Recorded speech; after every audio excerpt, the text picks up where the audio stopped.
Buongiorno e benvenuti a questa edizione del nostro telegiornale. Vediamo subito i titoli. Fermato un 19enne del quartiere Zen per il triplice omicidio di Monreale, al culmine di una rissa tra giovani, sparati 20 colpi di pistola. Il giovane prima ha confessato e poi si è avvalso della facoltà di non rispondere. A incastrarlo video e testimonianze. Sequestrata l'area dello stabilimento di Mazara del Vallo, dove 2 ragazzini sono precipitati dal tetto, morto un 14enne. Bullismo al femminile, 14enne di origine africana picchiata con calci e pugni in faccia da un gruppo di ragazze. La famiglia presenta denuncia. All'oratorio Giovanni Paolo II di Librino a Catania ha rubato un tabernacolo con le ostie consacrate. Appello sui social, riportatele anche in forma anonima. Calcio, vittoria d'oro per il Palermo a Catanzaro, 3-1 e 6° posto conquistato. In Serie C Catania vince all'ultimo assalto e ottiene il 5° posto. Ora i play-off, si comincia domenica contro il Giuliano al Franco Scoglio. Successo 2-1 del Messina contro la Juventus Next Gen. Finale di stagione amaro per il Trapani.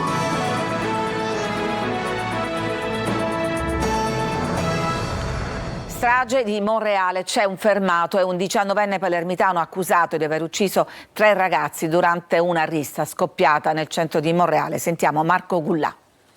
3 giovani uccisi e 2 feriti gravi per aver chiesto al branco dello Zen di non correre a tutta velocità in una zona piena di persone e di locali affollati di gente. Sarebbe stata questa la causa che ha fatto esplodere la violenza insensata nella notte tra sabato e domenica a Monreale, in provincia di Palermo. Nella zona fra via Benedetto d'Acquisto e la centrale piazza Duomo sono stati colpiti a morte Salvatore Turdo, 23 anni, Andrea Miceli e Massimo Pirozzo, entrambi di 26 anni. E c'è già un primo indagato arrestato nella tarda serata di ieri. Si chiama Salvatore Calvaruso, 19 anni, vive nel quartiere Zen ed è accusato di strage, porto abusivo e detenzione illegale di arma da fuoco. Il ragazzo, che ha piccoli precedenti penali, è stato rinchiuso nel carcere Pagliarelli di Palermo. Calvaruso, stando anche alle immagini delle telecamere di videosorveglianza della zona, avrebbe sparato diversi colpi di pistola, ma non sarebbe stato il solo. La sparatoria è avvenuta nei pressi del locale 365 davanti ad almeno un centinaio di testimoni. In base a una prima ricostruzione, tutto sarebbe nato in seguito a una rissa scoppiata perché i ragazzi monrealesi avrebbero criticato i giovani venuti da Palermo per la loro guida spericolata con gli scooter. Poi i 2 gruppi di giovani si sono affrontati in piazza. Prima è scoppiata la rissa, poi dopo qualche minuto 2 appartenenti al gruppo dello Zen hanno estratto le armi e fatto fuoco in rapida successione. Il sindaco di Monreale, Alberto Arcidiacono, si è recato in ospedale per esprimere la sua vicinanza alle famiglie delle vittime e dei feriti. Siamo dinanzi ad una tragedia senza precedenti, ha detto, vite spezzate di giovani che avrebbero dovuto vivere il proprio futuro. L'amministrazione comunale ha annullato le celebrazioni per la 399esima edizione della festa del Santissimo Crocifisso, che di solito animano in questi giorni le strade della cittadina normanna.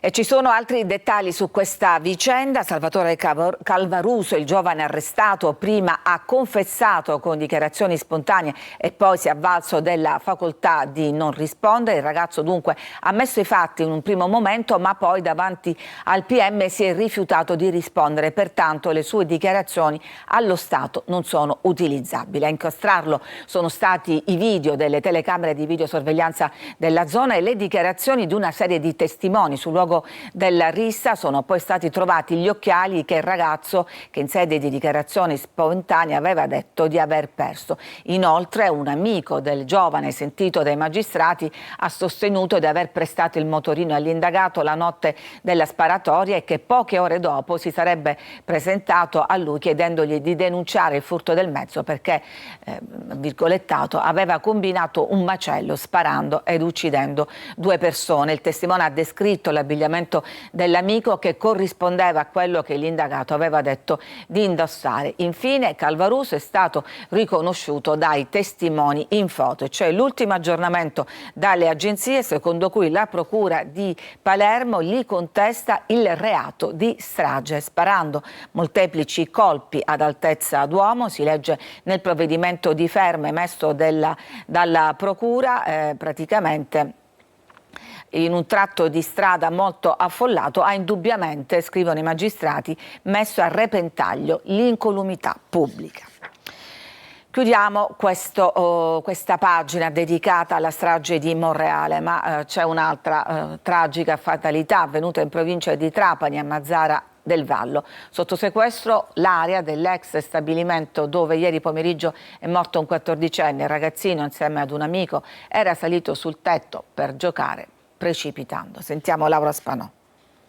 A Mazara del Vallo, teatro della tragedia costata la vita sabato a Leonardo Titone di 14 anni, ci si interroga se questa poteva essere evitata, se quella struttura abbandonata fosse stata più controllata. I carabinieri che nella serata di sabato hanno sentito alcuni testimoni hanno infatti appreso che non era la prima visita che la vittima e il gruppetto di amici faceva all'interno dell'ex stabilimento vinicolo, segno che le precauzioni prese per non far entrare nessuno erano davvero esigue. Intanto l'area è stata posta sotto sequestro su disposizione della Procura di Marsala. Le indagini dovranno accertare dinamica ed eventuali responsabilità. Da una prima ricostruzione sul tetto dello stabile dismesso sono saliti Leonardo Titone e un 13enne di origine tunisine. Superando recinzione e diviti di accesso, i due sono riusciti a raggiungere il tetto, ma la struttura ha ceduto sotto il loro peso, facendoli precipitare nel vuoto per 10 metri.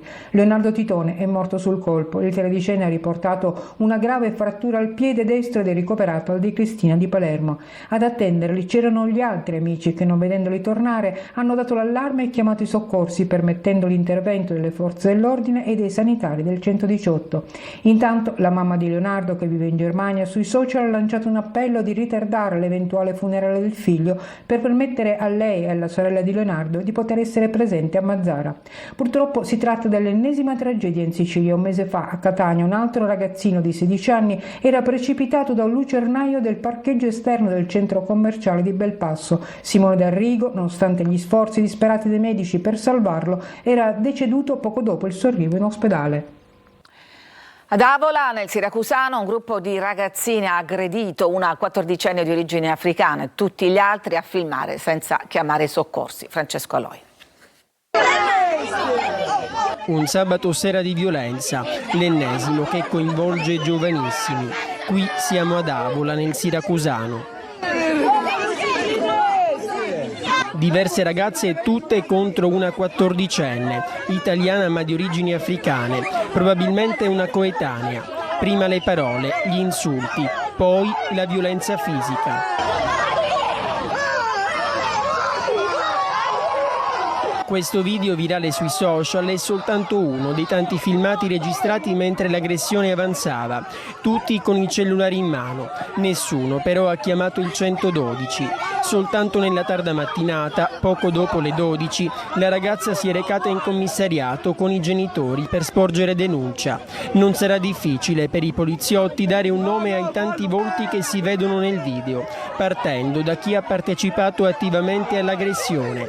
Continueremo a fare rete con le scuole, le parrocchie, le associazioni, le forze dell'ordine e soprattutto con le famiglie, scrive la sindaca Cannata, per costruire insieme un futuro di rispetto, dignità e inclusione. A Catania è stato rubato dall'oratorio Giovanni Paolo II di Librino un tabernacolo con le ostie consacrate. L'appello sui social: riportatele anche in forma anonima. Tonino De Mana. Nessuna voglia di parlare, tanta amarezza ed una sola certezza. Chi ha rubato il tabernacolo con le ostie sacre dall'oratorio Giovanni Paolo II di Catania nel quartiere di Librino è stato inquadrato dai sistemi di videosorveglianza. La notizia del furto è stata lanciata via social con un appello. Siamo profondamente addolorate perché un giovane, lo abbiamo visto dalle telecamere, ha rubato nella nostra piccola cappella il tabernacolo dove viene custodito Gesù Eucaristia. Per noi, hanno scritto in un post, è come rubare il cuore della nostra missione a servizio della gente e soprattutto dei più bisognosi. Il responsabile riconsegni le ostie anche lasciandole in una busta davanti al cancello. Sulla vicenda sono state avviate indagini, bocche cucite in oratorio dove la responsabile della struttura, Suor Antonella, si è mostrata rammaricata per l'accaduto chiedendo discrezione e silenzio. Profondamente addolorate per questo motivo. Cosa devo dirle di più? Di questo territorio, cosa devo dire? Consegne che noi rispettiamo. Ci fermiamo, c'è una pausa per la pubblicità, torniamo subito dopo con altre notizie.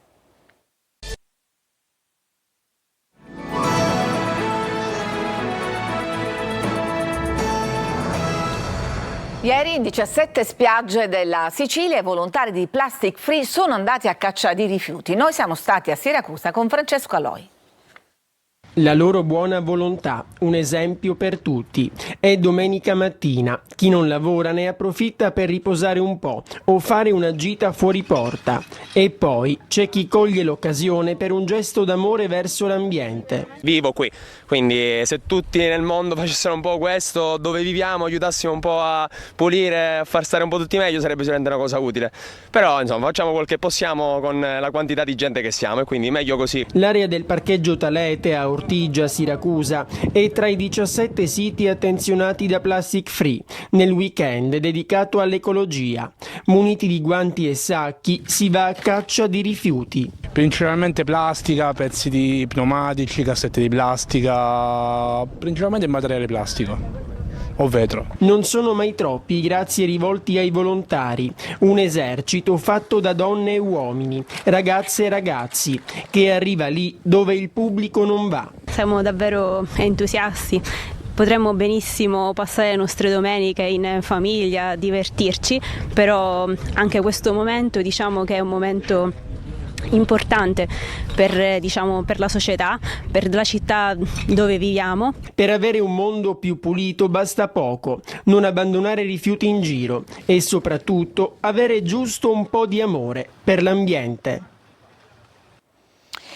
2500 anni di storia dell'Etna consultabili con un click. Sentiamo Orazio Longo. Fiammeggia con danno di molte vigneti, il monte cresce con le faville. Un vulcano che assomiglia all'immagine fantasiosa dell'inferno di Dante, con la frase a campeggiare sopra i comuni di Randazzo Bronte e Adernò. Si chiama Dante, ma non è il sommo poeta, è l'acronimo inglese di Archivio delle eruzioni dell'Etna nella storia. Progetto che raccoglie in un'unica piattaforma i principali cataloghi delle eruzioni storiche del vulcano siciliano e li integra con i dati monitorati dall'osservatorio etneo. 2500 anni di eruzioni raccontate in un click. C'è per esempio l'eruzione del marzo-aprile del 1689 che raggiunse Macchia di Giarra e causò la morte di 2 persone e il ferimento di altre 5. Le fontane di lava alte più di 3 chilometri del marzo-aprile del 1800. La cenere caduta sulla playa il 7 luglio del 1863 è giunta fino a Malta, ma andando più indietro la lunga colata che raggiunse il Simeto nel 240 a.C. o l'eruzione pliniana che nel 122 formò la caldera del cratere del Piano. Il database rappresenta una risorsa unica e accessibile, spiega Stefano Branca, coautore del progetto. L'insieme di questi dati deriva da un lungo percorso scientifico di ricerca che è iniziato con la pubblicazione della carta geologica dell'Etna nel 2011 e che è seguito nei decenni successivi con la datazione assoluta di tutte le eruzioni laterali avvenute in questo periodo attraverso diversi metodi di datazione, fra cui il carbonio 14, le tecniche di archeomagnetismo e di paleomagnetismo. Dante è suddiviso in 2 intervalli temporali, dal VI secolo a.C. al XVI secolo d.C. e dal XVII secolo ad oggi, ed è raggiungibile attraverso il sito ingv.it. Ci fermiamo, ancora una pausa, poi la pagina sportiva a partire dalle vittorie di Palermo e Catania.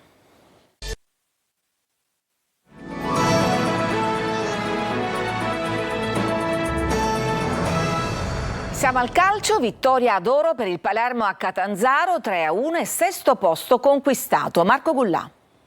3 gol, 3 punti, 6° posto e playoff blindati. Il Palermo vince a Catanzaro 3-1, conquista una vittoria fondamentale, da un segnale chiaro al campionato. Rosanero adesso sesti, sorpassato proprio il Catanzaro e 5° posto occupato dalla Juve Stabia, distante solamente 2 punti. Una partita ben giocata dalla formazione di Dionisi, questa volta abile a mantenere il vantaggio e a non farsi rimontare. Dionisi conferma le previsioni della vigilia, Segre trequartista, Brunori e poi Pogliampalo. Al 9° minuto è già gol per il Palermo, cross di Brunori e goffo intervento sotto porta del difensore Bonini, autogol che è materiale per la Jalapas, 0-1. Il Palermo gioca bene, il Catanzaro non riesce a incidere, così al 26esimo arriva il raddoppio dei siciliani. Brunori ancora una volta palla al centro, ma questa volta è Segre da 2 passi a mettere alle spalle di Pigliacelli. Il Palermo difende bene e non soffre, i rosanero, anche se lasciano l'iniziativa al Catanzaro, non hanno ancora subito un tiro in porta da parte dei calabresi. Ripresa Il Catanzaro questa volta reagisce, il Palermo spreca lo 0-3 e allora Biasci riapre la contesa con questo gol di testa. I calabresi iniziano a crederci, il Palermo si difende, prova a ripartire. Nel finale clamorosa palla gol per il Catanzaro, Ceccaroni scivolata decisiva su Pontizzo che aveva superato anche Audero. Entrano Verre e Leduaron e proprio da loro due nasce l'azione che porta al sigillo finale, gol di Leduaron e 3 punti in naftalina. Il Catania vince l'ultimo assalto con un guizzo del centravanti ed ottiene il 5° posto. Ora i play-off. Tonino De Mana. È il minuto 90. Con il Benevento in vantaggio a Giuliano, il Catania deve segnare e vincere. Dal Monte Scodella in area di rigore il pallone della disperazione, sul quale si avventa Inglese, colpo di testa e palla in rete, Potenza 1, Catania 2. È il gol della vittoria e del 5° posto ritrovato, fondamentale in chiave playoff. Ma andiamo per ordine. Al Biviani, senza tifosi al seguito, mister Toscano conferma il suo 3-4-2-1 senza particolari sorprese. Al 13° minuto Etnei avanti con Raimo che si inserisce sul secondo palo e non lascia scampo ad Alastra. Il Potenza incassa il colpo e prima dell'intervallo si rende pericoloso con un tiro di Seautonis deviato in angolo da Dini e con un colpo di testa di Caturano che si spegne al lato. Il Catania si adagia, soffre un po' e sbaglia molto, consentendo ai lucani di agguantare il pari. Su un cross di Petrungaro interviene De Rosa che però manda a vuoto alcuni compagni di squadra, permettendo a Castorani di battere Dini. 1-1 e tutto da rifare. Il pareggio a quel punto serve a poco, così Toscano dà la scossa con un triplo cambio. Sturaro stoppa Dal Monte per De Rose, Lunetta e Celli. Rischia di perderla con un'uscita a vuoto di Dini, provvidenziale il neoentrato Sturaro, ma la vince sui titoli di coda. Il guizzo da centravanti vero è di Inglese che svetta in sacca, riportando il Catania in vantaggio e al 5° posto. 13ª rete stagionale per l'ex Chievo, al momento quella più pesante. Ed ora playoff. Si riparte il 4 maggio al Massimino contro il Giuliano, con il doppio vantaggio di giocare in casa e con 2 risultati su 3 a disposizione. Inglese scalda i motori e infiamma la tifoseria. Adesso spero che il Massimino si riempia, ha detto nel post gara. Sicuramente sarà accontentato. Franco Scoglio, successo 2-1 del Messina contro la Juventus Next Gen. I giallorossi disputeranno il doppio spareggio salvezza con il Foggia. Sergio Colosi. Il play-out sarà Messina-Foggia, la vittoria contro la Juventus Next Gen, la quarta negli ultimi 5 incontri, ha regalato ai giallorossi il doppio spareggio per la salvezza. Gatto conferma l'11 del turno precedente, Juventus già ai play-off con un ampio turnover. Dopo un tentativo di Puzka sventato da Krapikas, gara in discesa per i padroni di casa, con il rosso a Gil per fallo su Petrucci in chiara occasione da rete. Partita decisa in 5 minuti. Sbloccata da un destro di Tordini al 22esimo, chiusa al 27esimo sull'invito di Garofalo da Luciani, al 10° gol in 7 incontri. Nella ripresa Gelli di testa sfiora il tris con Garofani decisivo. A sorpresa Maradio riapre la sfida sul cross di Guerra, successiva ad una parata di Krapikas su Puzka. Il Messina spreca ancora con Garofalo e Gianfi, le cui conclusioni trovano pronto Garofani. Nel finale espulso anche Citi, ma la Juve in 9 uomini ci ha provato fino all'ultimo. Senza società ma con grande dignità, la squadra potrebbe salvare la Serie C almeno sul campo. Finale di stagione amaro per il Trapani, la Casertana vince e si salva, Granata fuori dai play-off. Franco Cammarasana. Si chiude con una sconfitta interna ad opera della Casertana la stagione fallimentare del Trapani. Granata fuori anche dai play-off, raggiungibili solo con una vittoria, e il contemporaneo successo del Benevento a Giuliano. Dopo 3 vittorie nelle ultime 3 partite, la squadra Granata ha mancato l'appuntamento più importante, con una prestazione confusionaria totalmente sterile in fase offensiva. La Casertana ha costruito il successo che le ha consentito di salvarsi evitando i play-out su una rete realizzata all'11° da Michele Vano, che di testa ha anticipato l'uscita di Barosi su una punizione di Falasca. Al 35° la Casertana avrebbe potuto raddoppiare, ma Falasca, sempre su punizione, colpiva il palo. Trapani arrembante ma privo di incisività contro la difesa attenta dei campani. Priva di vere emozioni la ripresa. Kragl al 13° su punizione sfiorava l'incrocio. poi solo angoli per il Trapani, mentre all'89esimo Bonino calciava sul palo la palla del 2-0. Finisce qui questa edizione, grazie per averci seguito. L'informazione torna come sempre alle 14. A tutti una buona giornata.